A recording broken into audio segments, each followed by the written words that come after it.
धौंस, सास की धौंस और बहू की समझदारी।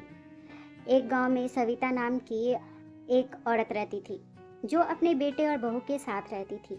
सविता को अपनी बहू रीमा पर हमेशा धौंस जमाने की आदत थी। वो रीमा से कठोर व्यवहार करती और उसे छोटी छोटी बातों पर ताने मारती। रीमा बहुत ही समझदार और धैर्यवान थी, इसलिए वो कभी अपनी सास के खिलाफ कुछ भी नहीं कहती थी और उनके आदेशों का पालन करती थी। एक दिन सविता की सहेली ने उससे कहा, तुम्हारी बहू तो बहुत ही सीधी है, तुम उसे और कड़ाई से संभाल सकती हो। बहुएं तभी काबू में रहती हैं जब उन्हें दबाकर रखा जाए। यह सुनकर सविता और भी ज्यादा धौंस जमाने लगी और रीमा से और सख्ती से काम लेने लगी। कुछ महीनों बाद सविता बहुत ही बीमार पड़ गई और बिस्तर पर ही रहने लगी। अब उसे रीमा पर पूरी तरह से निर्भर रहना पड़ा।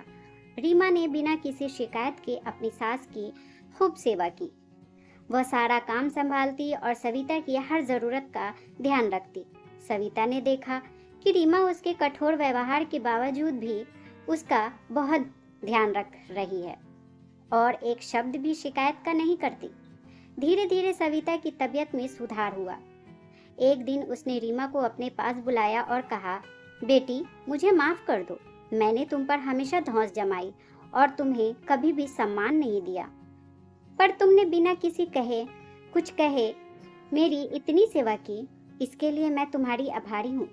रीमा ने मुस्कुराते हुए कहा, माँ जी, आपका आशीर्वाद ही मेरे लिए सबसे बड़ा सम्मान है। रिश्तों में धौंस नहीं, बल्कि प्रेम और समझदारी होनी चाहिए।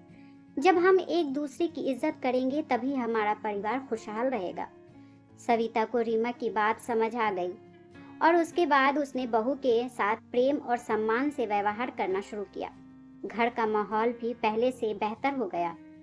दोस्तों, रिश्तों में धौंस या दबाव से कुछ हासिल नहीं होता।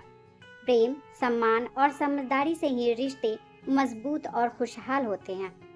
दोस्तों, आपको ये कहानी कैसी लगी हमें कमेंट में ज़रूर बताएं।